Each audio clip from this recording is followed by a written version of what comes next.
لا نستطيع الرد على هذا الإلزام، لأن الإلزام من أمهات كتبنا. أما سباب معاوية رضي الله عنه لعلي رضي الله عنه، الحديث صحيح القطع النفس. كلامكم صحيح، وإلزامكم بإصابة، وإلزام قوي، ويحتاج بحث، ويحتاج مراجعة، ويحتاج أيضا تنقيح في المفردات وفي النقل، وعلينا أن نأخذ بالنقل بعد استخدام العقل. الحديث ليس أكل نأكلها همبرجر أو دليمية، لا، الحديث يحتاج علمية ويحتاج تثبت. يا أما أن يكون قطعي الدلالة كما طالبتم منا بصحة البخاري بدليل قطعي الدلالة، ولم نأتي به إلى الآن، إذن سنتنا ظنية، إلا ما رحم ربي من بعض الأحاديث، وأنا من عشاق الحديث الشريف بصراحة، يعني أقولها وبكل تجرد، لأن الكذب عيب، والمماطلة عيب، وعيب واحد يصعد مع الأخوة الصرخية يقوم يماطل ويلف ويدور. يا أخي لا تلف وتدور، عندهم إلزام تواجه إلزامهم بعلمية يخلوك على راسهم، تظل تلف وتدور حول التلة، هذا الشغل لا يسمن ولا يغني من جوع. هذا رأيي يعني المتواضع. الله يوفقك يا أستاذنا، الله يوفقك. طبعا وفق الجميع. كلامك دائما يداوي الجروح مثل ما يقولون يا أستاذ ناصر. كلامك دائما يداوي الجروح. طبعا كل السنة هي ظنية طبعا بسبب الأموية والعقيدة نأخذها من القرآن.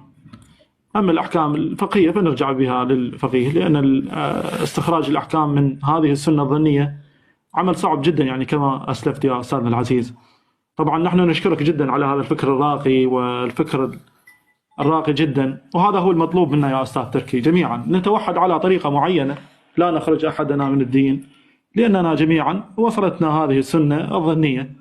نعمل بما يبرئ ذمتنا أمام الله سبحانه وتعالى، ونكون أخوة ومتحابين، وهذا هو المطلوب يعني أستاذ ناصر. ونتمنى كل الجميع مثلك، والله يا أستاذ ناصر نتمنى كل الجميع مثلك. أنا وأنت متفقون على التوحيد الخالص، أنا وأنت متفقون على التوحيد الخالص.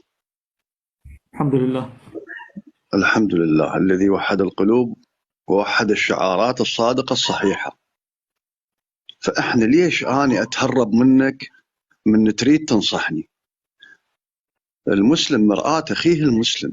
يعني أنت إذا شفت هسه لحيتي عليها شيء عليها أذى تنصحني، تقول لي يا ناصر هاي لحيتك كذا نظفها، هاي الدقمة يا ناصر دقمها شوية ما لايقة بيك. يعني فأنت مرآتي، فأنت من ترمي من تجيب لي الإلزام. يعني حينما يأتي الصرخي بإلزام، نحن مأمورين أو مأمورون بالأحرى بأخذ هذا الإلزام من ذاك الرجل الباحث ونتدبره ونغوص فيه كما قالوا أهل العلم، ثم نأتي بالرد. ما ناخذ الحديث من الأخ الصرخي أو الأستاذ الصرخي على الله مقامه ونعود إليكم بلف ودوران لف ودوران لف ودوران. هذا ما يصير، هذا مو كلام. وهو مو قصده يرمي علينا إلزامات الرجل، مو قصده التضعيف، وإنما قصده البينة. لأن يا أخوان السيد الصرخي أو غير السيد الصرخي الباحثين العدول المثقفين دينيا ثقوا واعتقدوا، ما يجيب هذا السطر يكلفه وقت. هذا السطر السيد الصرخي كباحث، كرجل دين، كداعية، كأستاذ، كإمام جماعة، قائد فرقة، يعني كل المسميات الطيبة ترهم له. ثقوا واعتقدوا السطر اللي من 20 كلمة يكلفه شهر. احنا ناخذ جاهز. احنا ترى العلم يجينا على الجاهز، ما تعبنا. منو بينا قعد ايام وليالي يدرس ويبحث ويتعب نفسه؟ خليه اذا اكو واحد درس ايام وليالي قاعد يبحث وينقح ويجيب مصادر ويجيب ادله ويكون منصف وحيادي ويبحث بتجرد. منو من عندنا هسه؟ احنا كم واحد؟ 32 واحد. والله ما اعتقد بينا واحد من ذولا المواصفات اللي قلتها. لا حد يزعل عليه يا اخوان. فالباحث من يجي يجيب الطرح ماله ما يجيبه من فراغ، ولا يجيبه لغرض الطعن بالدين، ولا لغرض الطعن بالسنة النبوية المطهرة المشرفة المعظمة، لا، وإنما للنصح، ينصحنا. هذا مشروع دعوي كما يقول أهل الدعوة والإرشاد. هذا مشروع الرجل مشروع دعوي، ومشروع به تجرد، لا سني ولا شيعي، وشعار التوحيد. خلاص نحن مأمورون بالأخذ منه والرد عليه بطريقة علمية، مو أصعد أهوس وهرج وأحكي فرنسي، واللي يصعد يأيد انه بالتعال روح انه راجع خذ معاملتك جوابتك واصعد الدبل قمر وافتر. يابا علينا دعوه لين رحنا من الصرخيه حكينا مالت الله بالرصد والمتابعه. سبحان الله. انتم الرصد والمتابعه روحوا اشربوا. يولوا تسمعوني هسه واحد من الربع ورايا، انا بالمناسبه وين ما اروح طايرين ورايا. الله يحفظك، طايرين الله ورايا يحفظك استاذ ناصر، الله يحفظك ان شاء الله. يا ولد روح انت والرصد والمتابعه مالتك اشرب من مي البحر. خوش انتم زلم معدلين واصحاب علميه وسنه سلفيه، سنه اصوليه، سنه وهابيه. اذا انتم زلم وتدعون التسنن الحقيقي النقي الصادق اللي يدعو الى توحيد الله تبارك وتعالى وحب المسلمين وعدم تكفيرهم، اصعد بادب. والجميع يعلم علم اليقين وعين اليقين، الادب اهم من العلم، الجميع يعلم هذا. فلا تظلون تجعجعون على الصرخيه. الصرخيه عمي مو شيعي يا معودين، الصرخي مو شيعي، مو قبوري، مو وثني، مو مشرك، مو كذاب. ما كذبوا الصرخيه لحد الان، ما كذبوا الصرخيه. هسه حشاهم من يكذبون عود احنا نطق عليهم انا وياكم. انا اول واحد اقول لهم حشاكم يا الصرخيه تراكم كذابين، بس يا ما كذبوا. نبلاهم بلوه، خما نبلاهم بلوه. خلي يجي واحد هسه من ربعنا السلفيه يقول يا الصرخيه كذابين واني بي ايدي بيده، خلي ينطيني الدليل. ما كذبوا ولا كفروا، مو تكفيريه ولا قبوريه مهرجين. شعارهم التوحيد، لا اله الا الله محمد رسول الله، وميدانهم العلم. ما عندهم ميدان تهريجي، ما جاءوا بكلام فارغ، ما اخترعوا دين جديد، ما شقوا صفوف المسلمين. اسمحوا لي انا شوي اضوج من هاي المسائل مره. راحتك استاذ ناصر، الله يوفقك ان شاء الله، الله يوفقك ان شاء الله. والله يا استاذ نتمنى يعني نتمنى انه يكون يعني اللغه السائده، يعني تكون اللغه السائده هي لغه الحوار، لغه النقاش، لغه الاحترام، لغه التبادل بالمعلومات. هو هذا المفروض، يعني هذا المفروض. اخي العلماء لحمهم مر، ثق واعتقد. صحيح عقائد وياتي بالتوحيد الخالص لله، ثقوا هذا يعاني ويحاربوه. الفريقين يحاربوا، خلينا نحكيها، لان هاي الطائفه تريد ذول يظلون بجهلهم حتى يظلون المكفخه جوا ايديهم، وذول معاندين حتى ينتصرون على هاي الطائفه. هي عناد، الدين اصبح عناد، ما اصبح عباده، ما اصبح عقيده راسخه في القلوب، اصبح تسقيط. يعني ليش نسقط الباحث؟ بالعكس، السيد الصرخي بدأ بنفسه، ثم بالأقربون، ثم بالأبعد، ثم بالأبعد، ثم بالأبعد، حتى وسيصبح أمة. أنا لا أعلم الغيب ولا معصوم ولا ولي ولا زاهد ولا ورع ولا عابد ولا كل شيء، لأن كل المواصفات مو بيه. جاهل رقم واحد أنا، لكن أنا على يقين ولسان حالي يقول، وأقولها بالفم المليان: سوف يصبحون الصرخية أمة، شئنا أم أبينا. لا بل وبالأحرى شاء من شاء وأبى من أبى. سوف يصبحون أمة وهم على خير إن شاء الله. قولوا آمين. آمين يا رب العالمين، آمين يا رب العالمين. آمين يا ميدانهم علم، ميدانهم علم، ميدانهم علم يا أخي. لا تجارهم ولا رجال أعمال. السيد الصرخي مو رجل أعمال، ما عنده حسابات بدبي وبتركيا ومدري وين. يجوز أنا أثر منه، يجوز أنا ثروتي أكثر من السيد الصرخي الحسني على الله مقامه. احتمال هو ما يملك لنا ملك احنا، أنا وغيري، احنا من أصحاب الثروة والنفوذ، وهذا من فضل الله علينا. لكن هل صرنا باحثين؟ لا، مشلبين بالفلوس بالدنيا،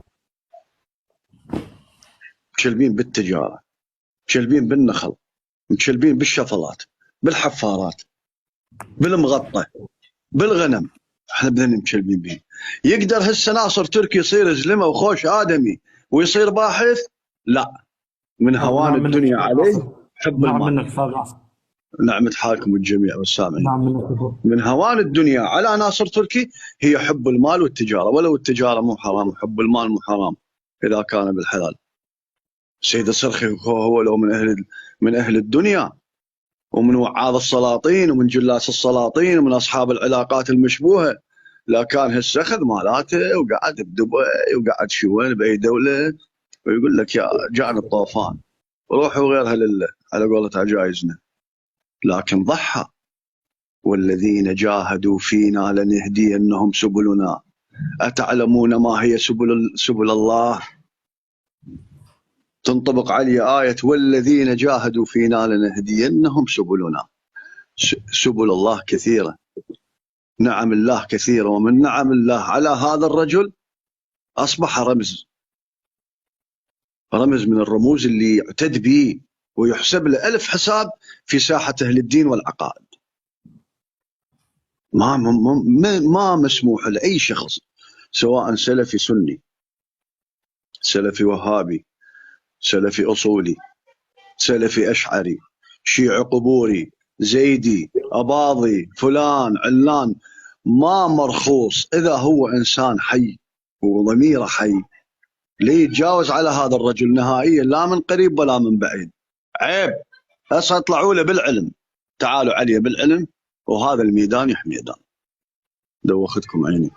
لا بالعكس أستاذ ناصر، الله يوفقك الله يعزك. اي والله هذا الميدان يحميدان، هذا الميدان يحميدان. ونتمنى مثل ما السيد الأستاذ جاي يطرح هذا العلم، انه اللي يصعد ويانا، اللي يريد يكون هم ايضا بالجانب العلمي. وكل العقائد محترمه، وكل الاراء محترمه، كل الاراء محترمه، كل العقائد محترمه. واحنا ما نفرض، يعني السيد الاستاذ هسه اهم ما جاي يفرض رايه على احد، يقدم اللي يريد ياخذ، اللي ما ياخذ على راحته، يعني هو على راحته. لكن المهم جدا، يعني المهم اللي يريد القضيه انه توصل بانه ما واحد يخرج واحد من الاسلام، ولا واحد يحقد على واحد، ولا واحد يقول للثاني بانه انا الفرقه الناجيه وانت مو الفرقه الناجيه. يعني تكون القضيه هكذا، انه الجميع يحترم الجميع. نعم. العفو ابو السلام. هو السيد الصرخي على الله مقامه يعني ما يعرف لا اكراه في الدين، اكيد يعني ما يعلم بهذا الشيء، لكن هو مكلف بالدعوه والارشاد. خلاص، رجل دعوي ارشادي. الدعوه والارشاد تحب الصراحه والمكاشفه، ما طمطم، ما طبطب على ظهور السلفيه، ولا طبطب على ظهور الرافضه القبوريه، ما جامل. الدين ما يحب المجامله، يا اما اكون مع الله يا اما اكون مع الشيطان. الدين لا يقبل القسمه على اثنين اذا تريدوني بهذا الكلام. نعم فعلا، يا اما موحد يا اما منحرف، ماكو وسطيه بالدين. فالرجل تجرد بكل تجرد وبكل علميه وعلميته بسيطه.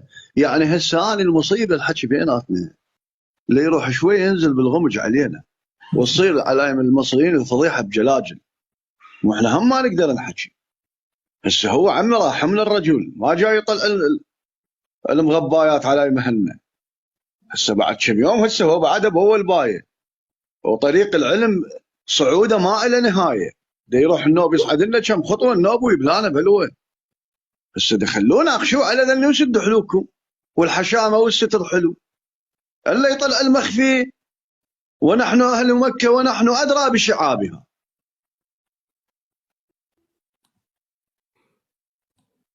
تفضل عزيزي. الله يوفقك الله يديمك ان شاء الله استاذ ناصر. فعلا يعني انت يعني كنت متواجد وسمعت الكلام وسمعت اللي صار، قلنا لهم يابا احنا خلونا بالتوحيد وخلونا اخوه بالتوحيد وخلونا نتفق على هذه القضيه، ما سلم التوحيد سلم ما دونه. لكن يا اخوي اللقصت يا استاذ ناصر كلش. تعال اذا ما تصلي مثلي انت مو موحد، اذا ما تتوضا مثلي انت مو موحد، اذا ما تقول بالتوحيد مثلي انت مو موحد. يابا قلنا لهم يابا عوفوا هاي الطلابه رحمه لوالديكم. ابو اسلام لكن تسمعني عزيزي، اخوي سمعك. احنا فينا مسحه من الكذب والتعالي على الاخرين. تسمعني عزيزي؟ سمعك وياك سمعك. احنا بينا يعني ناصر اسم واحد طبعا، ناصر خليه دائما شك شغله ما تصير محشوم خلي اسم ناصر اول اسم. لا خلينا نقولها بصراحه، شك شغله ما ترهم خلي اسمه اول اسم بها. عندنا نوع من التعالي على الاخرين، وعندنا نوع ثاني وهذا مرض الغرور. اغلبنا علميته مكتسبه، شيعة زيدية صوفية أشاعرة نريدهم كلهم عبيد على فكرنا وعلى رأينا وعلى حساباتنا. تسمعني أخوي؟ سمعك يا أخوي سمعك أستاذ ناصر. والناس أحرار مو عبيد، الناس مثل ما أنا عندي فكرة وعندي عقيدة وعندي مسلك وعندي منهج، المقابل أيضا عنده فكرة وعنده عقيدة وعنده مسلك وعنده منهج ومنهج علمي وعنده ثوابت. شنو أنا تعال إلا تتكتف؟ وين احنا عندنا بالسنة؟ ماكو بالسنة المؤكدة إلا تتكتف. عندنا حديث الرسول عليه الصلاة والسلام تكتف، وعندنا أسئلة. ونحن نعلم جيدا ككذابون، نعلم أن الصلاة هيئات وأركان، إذا نقصت الأركان بطلت الصلاة، إذا تغيرت الهيئات لم تبطل الصلاة. بسم الله الرحمن الرحيم والذين يذكرون الله قياما وقعودا وعلى جنوبهم. يعني واحد مسوي عملية مال بالمستشفى، تسمعون العافية، يعني اللي يقوم ويتوضا يغسل رجله الكراعة ويتشتف، هاي ما طلعت، الله خلالك فصحى وخلالك تسهيل. اذكر الله قياما وقعودا وعلى جنوبهم. ليش إلا تعال يا الصرخ يصير عبد واسمع كلامي، تعال يا الشيعة يصير عبد واسمع كلامي، تعال يا الأشعر يصير عبد جوا إيداني كسلفي مسلم درجة أولى. لا، الجميع سواسية، الجميع سواسية، والجميع تحت المجهر، وماكو خطوط حمراء، وماكو شخص مقدس إلا رسول الله عليه الصلاة والسلام صلى الله عليه وسلم. اسمحوا لي أنا شوي أنفعل والله، يعني وضعنا والله محرج بصراحة. من أجل الحق إن شاء الله، من أجل الحق الله يوفقك إن شاء الله أستاذ ناصر. يعني أتذكر أكو كلام يعني للسيد الأستاذ في بداية التأسيس، هذا بداية التأسيس العقائدي، أتى بكلام، يعني هذا الكلام يعني في بداية البحث قال: منهج أهل البيت النبي صلى الله عليه وآله وسلم حق، وهو الدين والإسلام وإليه ترجع مذاهب الإسلام، فهو مذهب جميع المسلمين. أما الاختلاف، يوجد اختلاف أو لا يوجد اختلاف، أما الاختلاف فهو بحسب مستوى الأذهان والحجة والبرهان، فلا تستخف بعقائد الناس. ما يصير واحد يستخف بعقائد الناس. النوبي ايش قال؟ إنه لمن الظلم والقبح أن يميز الله البعض ويتساهل في حسابه وعقابه لمجرد أنه شيعي أو سني أو مسلم أو مسيحي أو يهودي، فالذي تمت عليه حجة التسنن يحاسب على أساسها، ومن تمت عليه حجة التشيع يحاسب على أساسها، وهكذا في الآخرين. لماذا؟ لأن الله سبحانه وتعالى في قرآنه الكريم ماذا يقول؟ إن الله يأمر بالعدل. إن الله يأمر بالعدل، الله ما عنده واسطة ويا أحد، ما عنده واسطة ويا أحد. فالمفروض أنه كلنا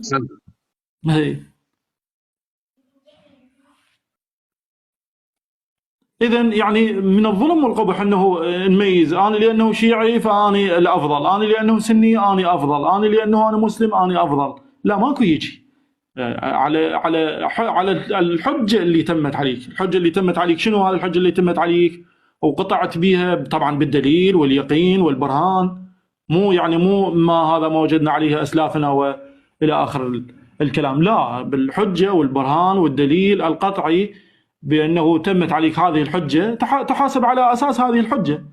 وما يطرحه السيد الأستاذ الآن هو بقى المقابل، هو يعني المفروض أنه من يسمع هيك كلام يرجع على أقل التقادير، يرجع يبحث في هذه القضية ويشوف أصولها، يشوف تأصيلاتها، هل كلامه صحيح، هل كلامه مو صحيح.